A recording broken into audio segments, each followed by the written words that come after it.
Hej, Rói Sørensen. Ja, skal vittna til at det er godt, og at jeg tykker mot Jesus som en personlig frelser, og just han som har med livet. Og til jeg gjør det glad for det, til den beste alternativet til helt sikkert, til det bare han som gjør meg fri, som ikke heller kan gjøre meg, det er bare han som gjør meg fri, og det er så riktig at forklare det som han gjør meg bare fri, så vi bare bøyter og samler det. Jeg har mest rett meg senestene, et realstry, tror jeg at jeg har valgt ikke å møte, og faktisk være her på en som som satt av å ta med.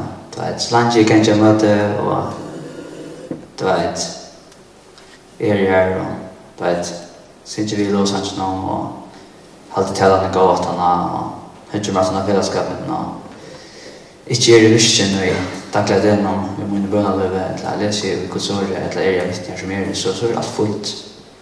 Så kort det bare at det er ordet cool at du går og møter, det er ordet cool at du trus på det her, så langt til det er ikke noen avskap på nærmere mat. Men det som så hendt er at jeg blir lest bøkene, jeg leser Guds Orði, og det brøt meg bare totalt. Jeg begynner med at det er øvelse enn henne. Jeg begynner med at jeg skal man si det at skille meg ut, kan man si det. Altså, jeg ble ordentlig totalt øvelse enn til å ta noe med, og til å avskap med, nok så harskt ångtøy, tror jeg at det er noen ting som du ikke visste jeg av. Ja, du er ikke her at følte etter kveld. Du kan skal helte da, til at anker kort her inn til tanka, til høtt. Du hygger ikke følte det via YouTube. Du helte det kanskje, men det er ikke følte det. Det er 100% god som lette til dette video og til dette møte i kveld. God, han elsker det, og det er bare å komme til ham. Altså, jeg har slutt sånn jeg vil personlig at få underfødt til Jesus. Her er jeg veldig sørt, jeg kan ikke løte den, og her er live, det er veldig kult, du burde komme, og jeg ser til person til person, altså, du tror ikke på god, ok, hva synes du så på, ordentlig at, right, at just min part. Men jeg har bare innser sørsene altså, alt her var personer tog, god arbeider og i sønner tog, det er alltid godt at jeg er vittne her som så langt det er for god, og ikke menneskene, så langt det er bare samfunnet god, og det er tilbygd god, at jeg er vittne her som så fyllt det rest, og at det er viktig at jeg ikke presser meg til å trykke på god, så alt her var sønner tog, altså, god visker, amen. Altså, jeg har strutt så nek vi at god, hvor jeg blir så nek for personen, god. Jeg blir så nek for personen, hvor er vi kommer til å komme møte, hvor er vi kommer til, hvor er det ikke noe brødning i livet til god, altså, tror jeg vi kommer til. Og så sånn, det tinger meg så nek til det blir motstrøy, og jeg vet vel at det er at som jeg fyller god, så er det min arbeid at være et gås her som er jo at fortelle øre om Jesus, men det som jeg har gjort det til motstrøy, faktisk i stedet for hans avstøyt. God, du er til kontroll. Jeg behøver ikke at oppleve at vi kommer til venstre. Det behøver slik at vi må gjøre tog. Så vi kommer til helt sunn av tog. Jeg skriver det ned alt det.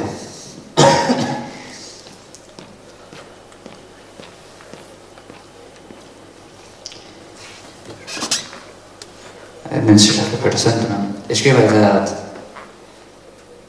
at jeg kan ikke gjenge rundt og si at du skal komme sikker på god tog at hva er bedre enn god og så der, og jeg kan godt bygge for det og så der, og jeg kan godt lette som så steinen, men to måst vilja til selv, eller sjálvar, Jeg kan ikke, tror jeg verre, taka det som jeg har og gjøre til det. Jeg er ikke sikker på det, men du måste vilja det selv, at søke god.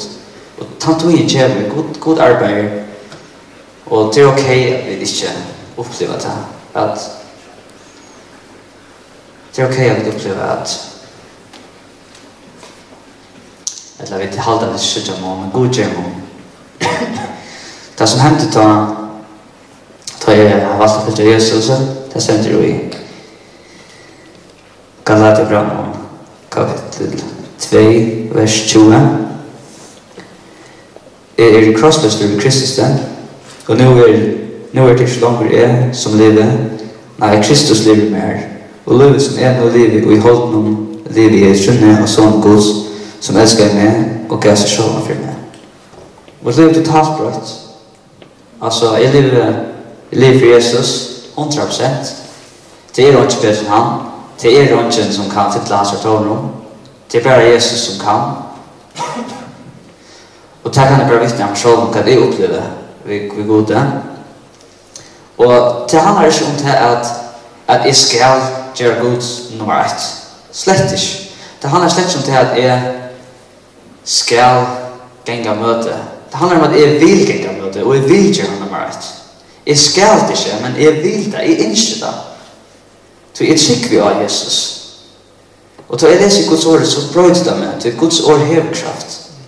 Jeg vil gjøre god nummer 1. Jeg skal ikke gjøre god til god nummer 1. Jeg har fri av vilja som jeg finner, men jeg ønsker det.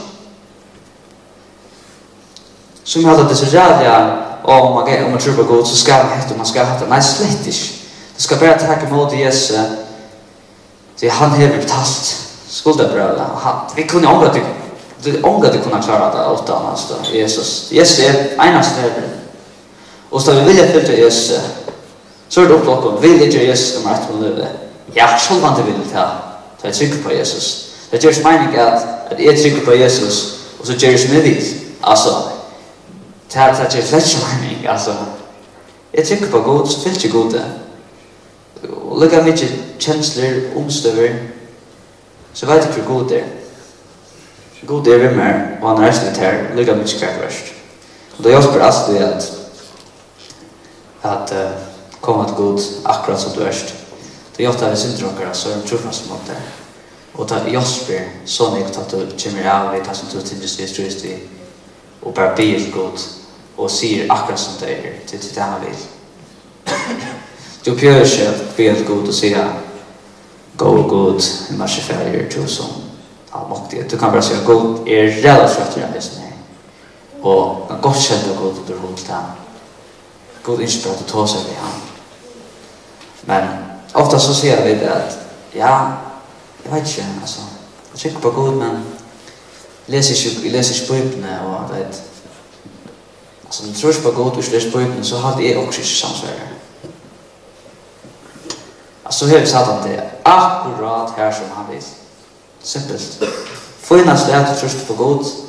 Satan vet det som er god til god, men Satan ønsker det som Satan ønsker til at du ikke nærmer disse bordsene her. Du nærmer ikke på utland. Så langt du bare lever passet løs fra funkt. Så da du begynner nærme Guds ord og begynner å fylle Jesus, så begynner Satan eisen jeg virker. Så begynner han at akkurat som at så jag tar det för att göra så där, men du ska bara veta att jag går det som nästa ska göra länge sedan då. Amen. Men ständer vi första Bræv Jákup kapitel 1, vers 20. Men vi gerarar orðsins og ikke bert, hoyrarar tess. Vi tog dára til tykkum sjálvar. Alltså, det är så nätt att hoyrarna går till alla då är det väldigt låsans någon och man hör det och det är fantastiskt, men hon vill inte fylla Jesus och inte göra det som god inte ska göra. Så här har man avskan, alltså. Och så här är det samfunnet vi god och till det bästa du kan hava är jag kan inte, eller jag tror inte i åren att sätta det ut det, du måste bara uppleva det själv och du måste vilja det. Och du är till kväll och du gånger bara möte, som du alltid gjørst, og ikke leser i Guds Orði, og at det reker til harst, så det ok. Det meg ikke, altså. Det er hendt ikke bøkene her, da du hørt tale og ikke får det, så sier lærersvennerne, men så sier Jesus vi lærersvennerne, altså til eisen færa, da svarer han, hva skal vi færa? To erst orðsins. Så, skal bare vite til at Jesus elskaði, til at han kom inn sitt ekteskap med verskene, fallna ver, og får gjort alt, og det er altså at jeg går til vi tog vidan at det en chance for at du ikke velger ham, men han gjør det stadigvæk. Han tok seg til av krossen og reiser opp. Og det eneste han sier at takk mot meg. Herren og elskste. Jeg har skapt. Vi bare samfunnet til. Men vi sånn ikke som trykker liknende saltans. Trykker på at vi gjør et veldighet. Og ja, vi bare vet ikke hva vi men det handler bare om å få det i sted. Og jeg har sånn gode minner. Ja.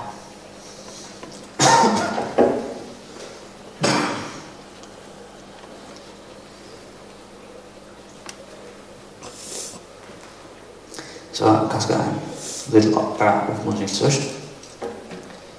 Dette er noe som er mer personlig, og det er sånn jeg imisk for at jeg tykkum personlig, og hjelper mer personlig. Personlig, så det er ikke godt så sånn at jeg ikke dreier det hjelper det i året nå. Men personlig så hjelper det mer eisen at luset annerledes tålnedje. Jeg har valgt at ikke luset altså, han sin tålnedje, tror jeg at det bygger med nye. Jeg sier ikke at det bygger til nye, men det har jeg valgt. Og du er helt sikkert akkurat til en løve som bygger til nye, som du burde valgt fra til å take plass til godt. Og vi alle kunne være enige i at porno, det er et som ikke er unntatt. Det er nybygget totalt. Og ikke kan si at nei, porno det er faktisk, jeg klarer det faktisk på en, så det kan man ikke.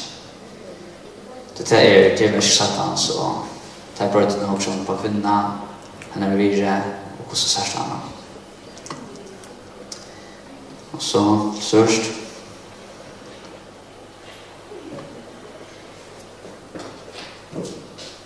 Altså det som ikke bygger opp, det er brøytet som han sier. Det er en slett ikke veldig ordentlig strenger, jeg sier bare at da man vil til Jesus, så visste du det at det er naturligt. Og det bare kom at han akkurat som det verst. Gjort da. Hei Jesus sier, jeg vet at det er livet sint. Og det er ting som jeg ikke klarer å segge av og jeg ikke vil gjøre vekk, men jeg skal hjelpe meg. Hva som gjør du når kraftgodt? Så jeg vet bedre, ja. Og så til sørst, aller sørst, så vil jeg bare si at vi er ødelig i ymsestene, og vi har proposisjon klar dere. Med vinner, med mamma, pappa, arbeid noen. Lukka meg ikke kveld til sida om det. Skal bare minnes til at du erst for god side til være. Det er tvitt sjålsvire, det er sjålsvire og sjålsvire skal det ikke. Det er hva god side først. Hva god side først. God elsker det. Og han sier at du, altså han kommer å gå av det for det. Til han sa, det vil jeg samfunnet til. Det er den ute. Ja. Det er en type.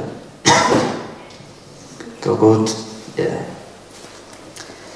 Først derfor jeg vet kunne komme sammen her og live. Og jeg beder for at for en hver min her bare at vi går til meg.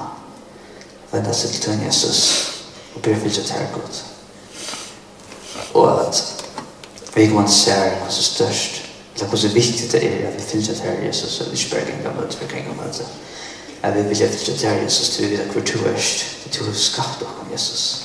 Og jeg får bare fri til å finnes til det er Jesus. bedje om uppmuntring og styrke til å lese tuten til mor Jesus. Du tar lese til mor, du tar lese til mor, du tar lese til mor, ta arbeid med meg Jesus. Og ta gjør vi tassom, og ta gjør vi tassom. Satan, ikke det her skal gjøre Jesus, men vet du styrker Jesus, og i øst omgang tar vi til Jesus. Og bedje meg vi kommer være livande för Jesus, aktiv i samkomna och här som det är Jesus. Jag vill känna till ett år god och det är inte bara passiv möjligheter. Jag vill leva för Jesus att tack så mycket att jag är också att när brunchen och medrätten hon lever för Jesus, hon är rörelse, jag vill ha det som hon är. Jag lever vidare. Be som att tror vi och kommer andra malaya för det är stund vi inte processa för att trycka att vi kan gott ta oss av det vi vill om det och vi kan lägga upp till damen. Jag vill inte processa att jag tror arbetar god till twin timing. Och det ska nog komma att ta det själv så jag god. Men vi kan alltid lägga det för det jag får den med. Tack för gåvan av Jesus att tro. Ja. Det var färdigt. Att man kan leva utan gåva av Jesus. Tusen tack för det. Att du kom ner här och att du kunde försöka mig nu. Jesus är som så. Jag gör inte god. Men du sa slik in här. Tack för det. Allt Jesus. Amen.